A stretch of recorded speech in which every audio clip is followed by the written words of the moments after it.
काश मैं तुमसे नफरत कर पाती। काश मैं तुमसे मोहब्बत कर पाता। इस प्यार को क्या नाम दूँ, जो कि स्टार प्लस की एक लोकप्रिय, एक काफ़ी ज़्यादा पसंद की जाने वाली, ये सीरियल काफ़ी ज़्यादा आज के समय में भी पसंद की जाती है और इसे काफ़ी हद तक लोगों को आज भी देखना है। अब तक इसके हमें 2 एपिसोड देखने को मिले हैं, 2 सीज़न देखने को मिले हैं। जिसके बारे में बात की जाए तो यह काफ़ी, इसका पहला सीज़न काफ़ी ज़्यादा पसंद किया गया और इसी का कारण इसका दूसरा सीज़न भी हमें नए पात्रों के साथ और नई कहानी के साथ स्टार प्लस पे रिलीज़ किया हुआ देखने को मिला। इसके अब तक 2 सीज़न हमें देखने को मिले हैं और जिनके कुल मिलाकर 398 एपिसोड हमें देखने को मिलते हैं। कुल मिलाकर देखा जाए तो यह काफ़ी ज़्यादा पसंद की जाने वाली सीरीज़ के रूप में यह आज के समय पसंद किया जाने वाली एक स्टार प्लस पर प्रसारित की जाने वाली सीरीज़ के रूप में एक रोमांटिक श्रृंखला के रूप में नजर आती है। तो इसके कहानी के बारे में बात की जाए तो दिल्ली के एक शालीन, अभिमानी और बेहद सफल व्यवसायी अर्नव सिंह रायजादा की मुलाकात लखनऊ की एक साधारण पृष्ठभूमि से आई एक उत्साही लड़की खुशी कुमारी गुप्ता से होती है। उनकी दुनिया तब टकराती है जब खुशी गलती से उनके एक फैशन इवेंट में बाधा डालती है, जिससे अराजकता फैलती है और उसकी बहन पायल की शादी रद्द हो जाती है। मामले को बदतर बनाने के लिए खुशी को सड़कों पर परेशान किया जाता है और श्याम मनोहर झा द्वारा बचाया जाता है, जो एक दयालु व्यक्ति है जो एक काला सच छुपाता है कि वह शादीशुदा है। अपमान से त्रस्त खुशी और पायल को अपनी बुआ के साथ रहने के लिए दिल्ली भेजा जाता है। दिल्ली में किस्मत अर्नव के साथ एक और मुठभेड़ सुनिश्चित करती है जब खुशी उसकी कार को नुकसान पहुंचाती है। उसका कर्ज चुकाने के लिए दृढ़ संकल्पित वह पारंपरिक चिकनकारी साड़ियाँ बेचना शुरू करती है और गलती से रायजादा हवेली में पहुंच जाती है।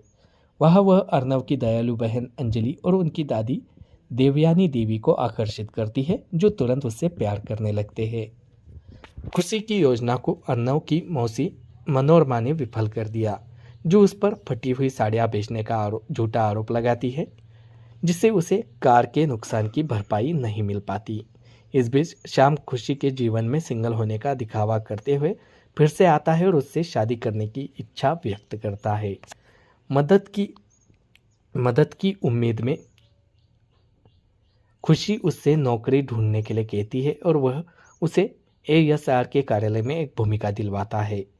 अर्नव उसकी मौजूदगी से परेशान होकर उसका काम लगभग असंभव बनाकर उसे बाहर धकेलने की कोशिश करता है, लेकिन खुशी दृढ़ निश्चय उसके द्वारा दी गई हर चुनौती को पूरा करती है। उनके बीच होने वाले झगड़ों के बीच एक खतरनाक स्थिति के कारण अर्नव उसकी जान बचाता है, कुछ ऐसा पल जो पल भर में उसके अधिक कमज़ोर पक्ष को उजागर करता है। आखिरकार खुशी दिल्ली छोड़ने के बारे में सोचती है, लेकिन उसकी प्यारी देवी मैया के संकेत से वह वहीं रहने और मिठाई की दुकान खोलने के लिए राजी हो जाती है। संयोग से उनका पहला बड़ा ऑर्डर उसे अंजलि की सालगिरह के जश्न के लिए सीधे रायजादा के घर ले जाता है। बाद में अंजलि खुशी को अर्नव की गर्लफ्रेंड लावण्या को आदर्श बहू बनाने के लिए काम पर रखती है। लगातार बातचीत से अर्नव में धीरे धीरे बदलाव आने लगता है। हालांकि वह अपनी शान बचाने के लिए खुशी की हैसियत का मजाक उड़ाता है, लेकिन वह खुद को उसके प्यार में पड़ जाता है। दिवाली के दौरान उनकी बढ़ती नज़दीकियाँ परवान चढ़ती है, लेकिन अपनी भावनाओं को जाहिर करने के बजाय अर्नव लावण्या को प्रपोज कर देता है, कमजोरी के डर से। दिल टूट जाने के बाद खुशी श्याम से शादी करने के लिए राजी हो जाती है। उसे इस बात की जानकारी नहीं होती कि श्याम अंजलि से शादी कर रहा है। जब अर्नव को खुशी की सगाई के बारे में पता चलता है तो ईर्ष्या और गुस्सा फिर से उभर आता है। इस बीच अर्नव के चचेरे भाई आकाश को पायल से प्यार हो जाता है और वह शादी की तैयारियां शुरू हो जाती है। खुशी के दत्तक पिता शशि को श्याम का रहस्य पता चल जाता है, लेकिन इससे पहले कि वह उसे उजागर कर पाता, श्याम उसे लकवाग्रस्त कर देता है। श्याम बुआ जी को भी अपने झांसे में लेकर परिवार पर अपनी पकड़ मजबूत कर लेता है। आखिरकार खुशी को श्याम के बारे में सच्चाई का पता चलता है और वह सगाई तोड़ देती है। उसे डर है कि इस खुलासे से पायल और आकाश की शादी बर्बाद हो सकती है और अंजलि का दिल टूट सकता है, इसलिए वह चुप रहती है। अर्नव को खुशी के लिए अपने प्यार का एहसास होने पर लावण्या से रिश्ता तोड़ लेता है, लेकिन जब वह शाम को खुशी से शादी करने के लिए विनती करते देखता है तो वह स्थिति का गलत मतलब निकालता है। अंजलि की शादी को बचाने के लिए अर्नव खुशी को 6 महीने के अनुबंध विवाह के लिए मजबूर करता है। उसे भावनात्मक रूप से ब्लैकमेल करता है। उनकी दिखावटी शादी तनाव, चिढ़ाने और अंतर्निहित स्नेह से भरी हुई है। अर्नव को उसके इरादों पर संदेह रहता है, जबकि खुशी उसके इरादों को समझने के लिए संघर्ष करती है। जब वह हताश होकर अपनी जान लेने के बारे में सोचती है तो अर्नव उसे फिर से बचाता है, लेकिन फिर भी घटनाओं के उसके संस्करण पर विश्वास करने से इनकार कर देता है। लालच में आकर श्याम रायजादा की संपत्ति हड़पने के लिए अर्नव का अपहरण करवाता है। खुशी नंद किशोर और मनोरमा की मदद से उसे बचा लेती है। वापस लौटने पर अर्नव श्याम का भंडाफोड़ कर देता है, जिसे घर से निकाल दिया जाता है, जिससे अंजलि डिप्रेशन में चली जाती है। अर्नव और अंजलि की नानी सुभद्रा देवी दादी को खुशी को नापसंद करती है और परिवार में श्याम की स्थिति को बहाल करने का दृढ़ संकल्प लेती है। जन्माष्टमी के दौरान खुशी को पता चलता है कि अर्नव के साथ उसकी शादी में रीति रिवाजों की कमी थी और वह उचित शादी पर जोर देती है। दादी एक दर्दनाक अतीत का खुलासा करके शादी को विफल करने की कोशिश करती है।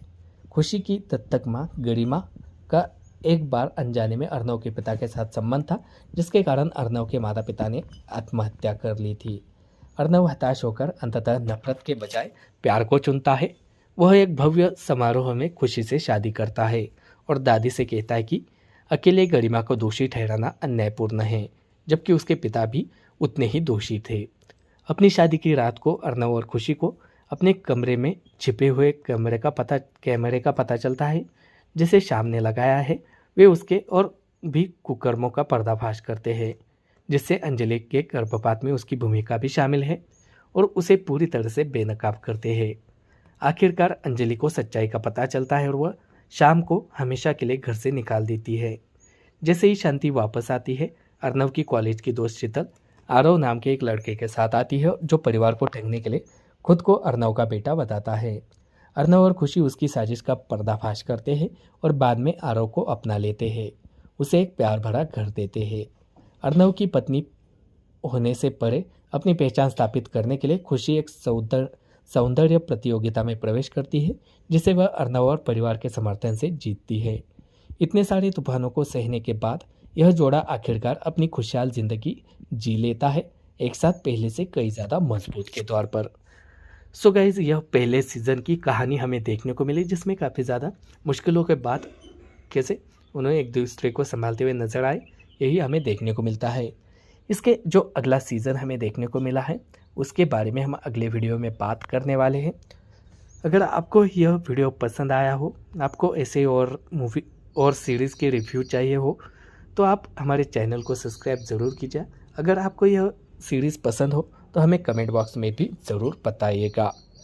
इस प्यार को क्या नाम दूँ, जो कि स्टार प्लस की एक लोकप्रिय, एक काफ़ी ज़्यादा पसंद की जाने वाली, यह सीरियल काफ़ी ज़्यादा आज के समय में भी पसंद की जाती है और इसे काफ़ी हद तक लोगों को आज भी देखना है।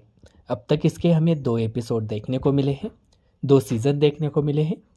जिसके बारे में बात की जाए तो इसका पहला सीज़न काफ़ी ज़्यादा पसंद किया गया और इसी का कारण इसका दूसरा सीज़न भी हमें नए पात्रों के साथ और नई कहानी के साथ स्टार प्लस पे रिलीज़ किया हुआ देखने को मिला।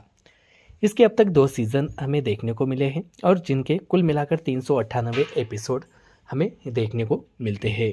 कुल मिलाकर देखा जाए तो यह काफ़ी ज़्यादा पसंद की जाने वाली सीरीज़ के रूप में, यह आज के समय पसंद किया जाने वाली एक स्टार प्लस पर प्रसारित की जाने वाली सीरीज़ के रूप में, एक रोमांटिक श्रृंखला के रूप में नज़र आती है। तो इसके कहानी के बारे में बात की जाए तो दिल्ली के एक शालीन, अभिमानी और बेहद सफल व्यवसायी अर्नव सिंह रायजादा की मुलाकात लखनऊ की एक साधारण पृष्ठभूमि से आई एक उत्साही लड़की खुशी कुमारी गुप्ता से होती है। उनकी दुनिया तब टकराती है जब खुशी गलती से उनके एक फैशन इवेंट में बाधा डालती है, जिससे अराजकता फैलती है और उसकी बहन पायल की शादी रद्द हो जाती है।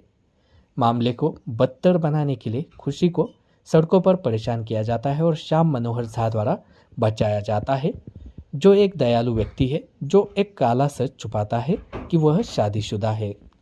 अपमान और अपमान से त्रस्त खुशी और पायल को अपनी बुआ के साथ रहने के लिए दिल्ली भेजा जाता है।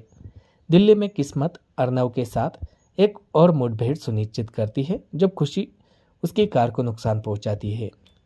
उसका कर्ज चुकाने के लिए दृढ़ संकल्पित वह पारंपरिक चिकनकारी साड़ियाँ बेचना शुरू करती है और गलती से रायजादा हवेली में पहुंच जाती है। वहाँ वह अर्नव की दयालु बहन अंजलि और उनकी दादी देवयानी देवी को आकर्षित करती है, जो तुरंत उससे प्यार करने लगते हैं। खुशी की योजना को अर्नव की मौसी मनोरमा ने विफल कर दिया, जो उस पर फटी हुई साड़ियाँ बेचने का झूठा आरोप लगाती है, जिससे उसे कार के नुकसान की भरपाई नहीं मिल पाती। इस बीच श्याम खुशी के जीवन में सिंगल होने का दिखावा करते हुए फिर से आता है और उससे शादी करने की इच्छा व्यक्त करता है। मदद की उम्मीद में खुशी उससे नौकरी ढूंढने के लिए कहती है और वह उसे एएसआर के कार्यालय में एक भूमिका दिलवाता है। अर्नव उसकी मौजूदगी से परेशान होकर उसका काम लगभग असंभव बनाकर उसे बाहर धकेलने की कोशिश करता है, लेकिन खुशी दृढ़ निश्चय उसके द्वारा दी गई हर चुनौती को पूरा